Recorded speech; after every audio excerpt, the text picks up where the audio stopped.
Hello, Lobos. I'm Robert Trejo, the principal here at Mountain View High School. I want to wish you and your parents a safe time during these times. And what better way to celebrate Halloween than with some very scary stories straight here from the den? I hope you enjoy. Take care. Hey, cool cats and kittens. This is my own story. Story of creepiness, ghosts, ghouls, and bumps in the night. Well, right outside of Fabens, there's a cemetery, and there's an old rundown church. After college, me and a bunch of friends decided to go see if we can go find ghosts, and took it upon ourselves to go see if anything would appear or make any noise as we visited this old cemetery. We went up and down the cemetery, didn't hear a single thing, didn't see anything. But at the church, we felt that there might have been a presence. So we decided to take it upon ourselves and record and see if we could actually hear anything. I put my phone right on the bench in front of the church and see if we could actually record someone actually speaking to us. Now, this church was kind of old, looked like it hadn't been used in years, and honestly seemed pretty run down. As I left my phone on the bench, we took about 10 feet back. We stood back, kind of waited, and I started asking a series of questions. Now, it was pretty dark. We couldn't see what was going on with my phone or in front of the church, but all I did was ask questions to see if there was anyone with us. I asked, "Is there anybody there? How old are you? Can you give us a name? Can you let us know that you're here with us?" In that moment, we felt a cold chill, but we didn't see anything. We didn't hear anything. We just thought, man, maybe this was a fluke. Maybe we weren't real ghost hunters, and maybe we weren't really finding what we were supposed to. So I took it upon myself, grabbed my phone, we jumped in my vehicle and took off. It wasn't until we arrived at Waterbury we decided to hear the recording. Well, one of the things that kind of struck us as weird is that I asked a series of questions for approximately 5 minutes. The recording itself only lasted 2. Now, understand, back then you didn't have smartwatches to be able to control your phone.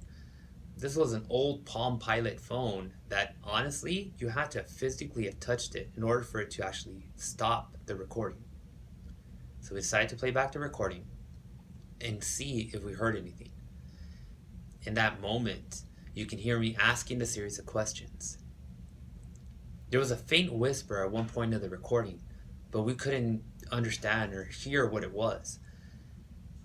At the very end of the recording, you can hear something or someone grab the phone, slide it across the bench, and actually hear someone say, "Get out," and push stop. At that moment, we knew we had caught something, and it made total sense why the recording stopped at 2 minutes. Ever since then, we were all in disbelief. We went back various times to see if we can try to record the same thing or see something, but ever since then, we were never able to recapture the same moment. Until this day, I can tell you, that was as real as anything, because we really felt there was something there, and we heard it. And that person or thing or whatever it was not happy that we were there. Today I'm going to read a story to you from this book called More Scary Stories to Tell in the Dark. A Ghost in the Mirror. This is a scary game that young people sometimes play, trying to conjure up a ghost in their bathroom mirror. Many don't really believe that a ghost is going to appear, but they try to raise one anyway, for the fun and excitement. Some are willing to settle for any ghost, but others have a particular ghost in mind. One of these is a ghost named Mary Worth, who is also known as Mary Jane and Bloody Mary. She is the heroine of an old comic strip, but some say she was actually a witch who was hanged in the infamous witch trials in Salem, Massachusetts in 1692. Another of these ghosts is La Llorona, the weeping woman who wanders the streets and of cities and towns from Texas to California and throughout Mexico, looking for her lost child. Still another is Mary Wales, a young woman who is supposed to have been killed in a car accident in Indianapolis, Indiana, about 1965. Her ghost is one of the vanishing hitchhikers. It is said that again and again she thumbs a ride home in a passing car, then vanishes before she gets there. Here is how ghost hunters try to raise a ghost. Number one, they find a quiet bathroom, close the door, and turn off the lights. Number two, while they stare at their face in the mirror, they repeat the ghost's name, usually 47 times or 100 times. If any ghost will do, they say any ghost in place of a name. If they do manage to raise one, its face will slowly replace their face in the mirror. Some say a ghost is likely to be angry at being disturbed. If it gets angry enough, they say it will try to shatter the mirror and come right into the room. But a player can always turn on the lights and send the ghost back to where it came from. And when that happens, the game is over. I hope you enjoyed the story, and I want you to please stay safe and remember to wear your mask. Thank you and have a great day. Hi, how are you? My name is Miss Luhan. I wanted to share, I'm the health science teacher here in Mountain View and in the HPM, and I wanted to share a story. A friend of mine used to live in this area. He grew up in the Montana Vista area many years ago, and he had told me this story a few years back, and now working here, I went and called him up and I asked him, you need to tell me more about this story. You growing up in this area and some of the experiences that you had, because he did.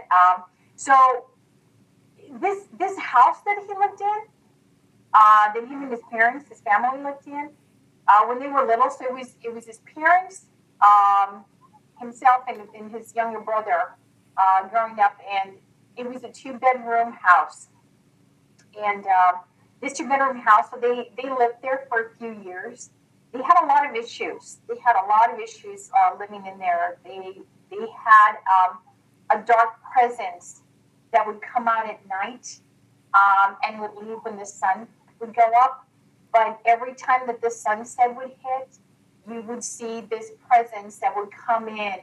And I want to read to you some of the messages that him and I were going back, and he was telling me about this upcoming.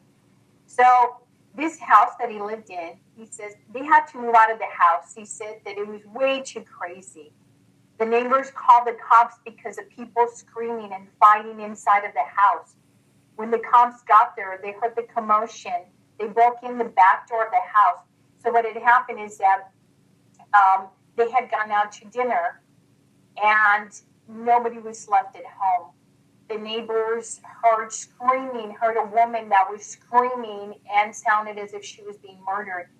So they called the sheriff's department to come down and check it out. When the sheriffs got here, when the sheriffs got here,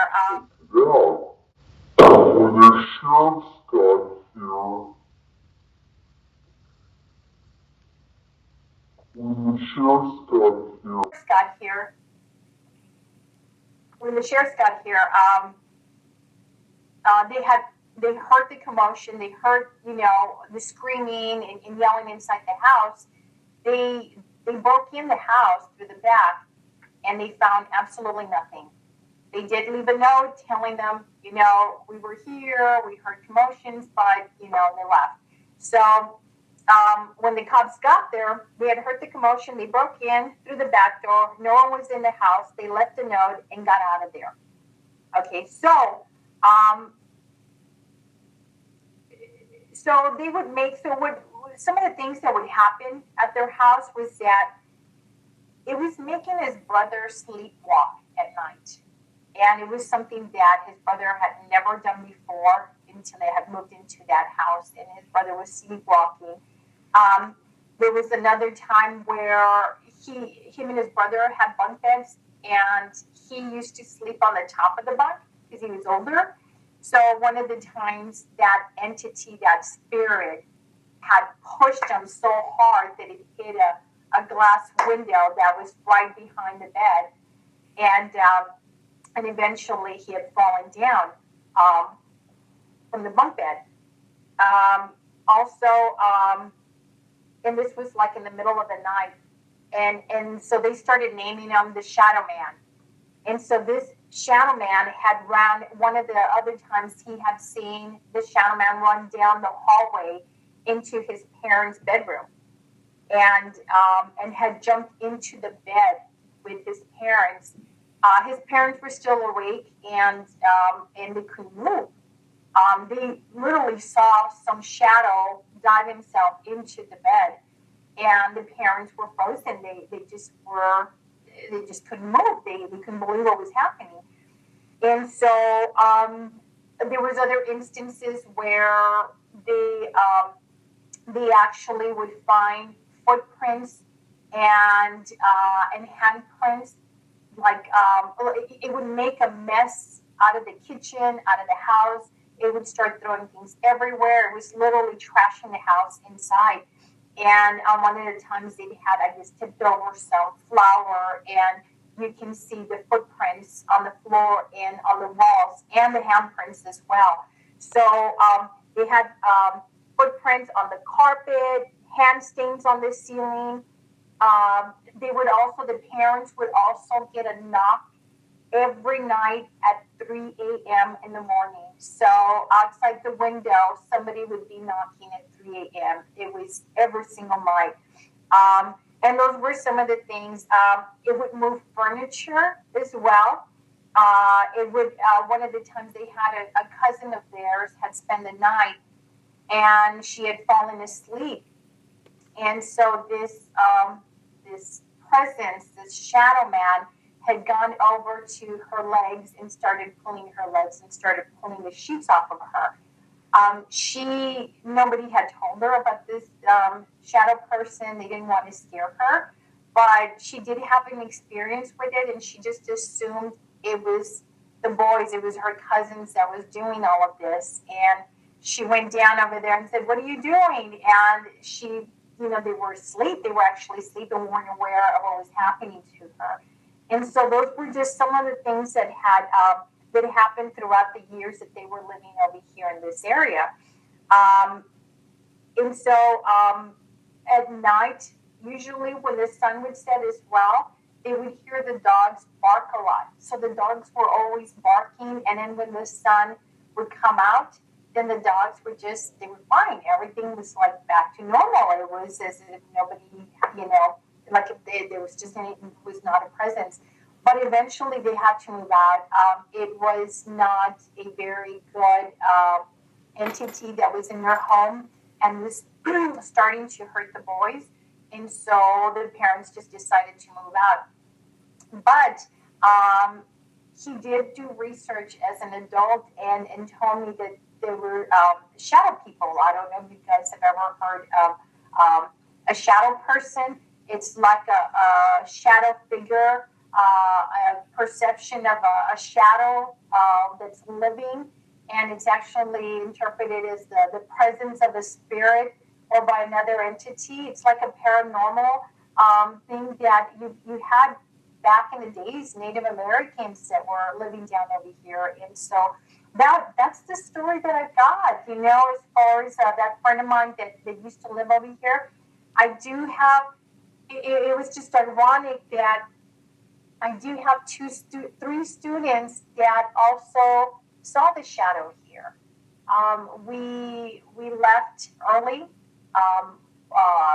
It was last school year. We had left early. The teachers left early. They stayed behind here in the HPA building doing the work. And, they saw a shadow go by, and nobody said anything because they thought, if I say something, they're going to think I'm crazy. But one student did say, "Am I the only one that saw that?" And they said, "No, we just didn't want to say anything. Happy Halloween, and be safe and take care."